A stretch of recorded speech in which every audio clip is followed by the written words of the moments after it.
राधे राधे। आप सभी का स्वागत है मेरे इस चैनल कृष्णदास दासी में। आज मैं आपके लिए लेकर के आया हूँ पुरुषोत्तम मास तथा अधिक मास की कहानी। तो चलिए इसी के साथ शुरू करते हैं। इस साल अधिक मास पुरुषोत्तम मास 18 जुलाई 2023 से शुरू होकर के 16 अगस्त 2023 तक रहेगा। सबसे पहले हम जानेंगे कि यह अधिक मास और पुरुषोत्तम मास है क्या। अधिक मास हिंदू पंचांग में एक अतिरिक्त महीने को कहा जाता है।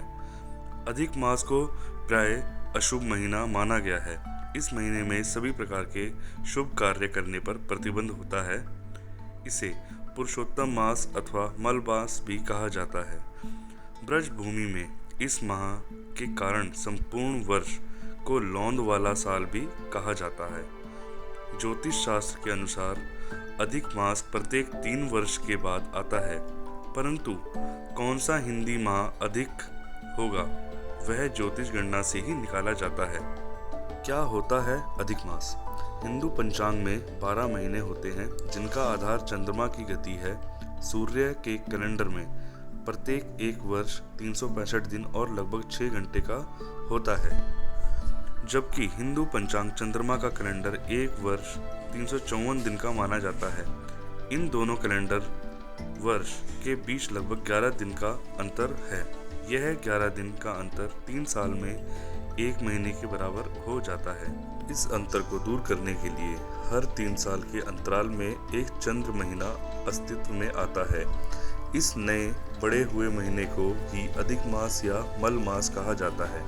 भगवान विष्णु की पूजा अधिक मास में की जाती है। संबंधित अन्य नाम मल मास, पुरुषोत्तम मास, लौंद का महीना। शुरुआती तिथि प्रतिपदा। कारण सूर्य एवं चंद्र महीने के बीच का संतुलन स्थापित करने हेतु। उत्सव विधि भगवान श्री विष्णु पाठ एवं स्तुति। अब आगे हम जानेंगे अधिक मास का नाम पुरुषोत्तम मास महात्म्य कैसे पड़ा। पुराणों के अधिक मास अर्थात मल मास के पुरुषोत्तम मास बनने की बड़ी ही रोचक कथा है।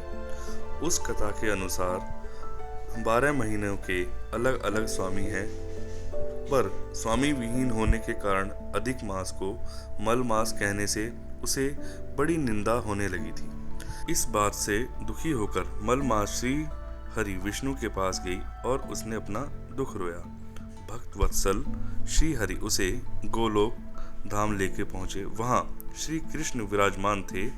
करुणा सिंधु भगवान श्री कृष्ण ने मल मास की व्यथा जानकर उसे वरदान दिया, अब से मैं तुम्हारा स्वामी हूँ। इससे मेरा सभी दिव्य गुण तुम में समाविष्ट हो जाएंगे।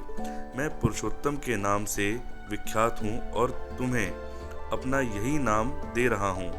आज से तुम मल मास के स्थान पर पुरुषोत्तम मास के नाम से जाने जाओगी। शास्त्रों के अनुसार हर 3 साल सर्वोत्तम अर्थात पुरुषोत्तम मास की उत्पत्ति होती है। इस मास के समय जप, तप, दान से अनंत पुण्यों की प्राप्ति होती है। इस मास में श्री कृष्ण, श्रीमद् भगवद गीता, श्री राम कथा वाचन और विष्णु भगवान की उपासना की जाती है। इस माह उपासना करने का अपना अलग ही महत्व है। इस माह में तुलसी अर्चना करने का विशेष महत्व बताया गया है। पुरुषोत्तम मास में कथा पढ़ने सुनने से भी बहुत लाभ प्राप्त होता है। इस मास में धरती पर शयन, एक ही समय भोजन करने से अनंत फल प्राप्त होते हैं। सूर्य की 12 संक्रांति के आधार पर ही एक वर्ष 12 माह का होता है। प्रत्येक 3 वर्ष के बाद पुरुषोत्तम माह आता है।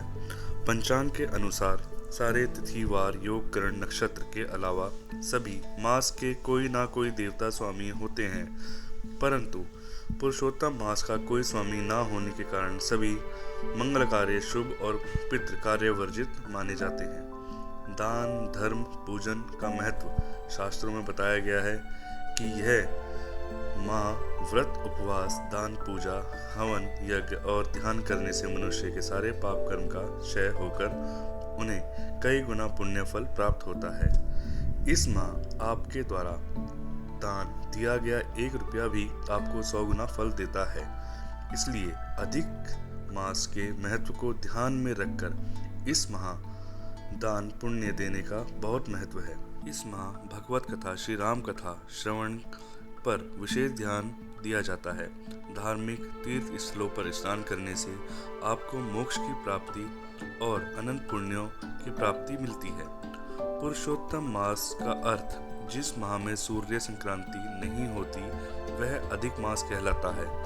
इनमें विशेष रूप से सर्व मांगलिक कार्य वर्जित माने गए हैं, लेकिन यह माह धर्म कर्म के कार्य करने से बहुत फलदायी है। इस मास में किए गए धार्मिक आयोजन पुण्य फलदायी होने के साथ ही ये आपको दूसरे माहों की अपेक्षा करोड़ गुना अधिक फल देने वाला माने गए हैं। पुरुषोत्तम मास में दीपदान, वस्त्र एवं श्रीमद् भगवत कथा ग्रंथ दान का विशेष महत्व है। इस मास में दीपदान करने से धन वैभव में वृद्धि होने के साथ आपको पुण्य लाभ भी प्राप्त होता है। इसी के साथ मैं अपनी आज की इस पुरुषोत्तम मास अधिक मास की कथा को यहीं समाप्त करता हूँ और आप सभी से विदा लेता हूँ। राधे राधे।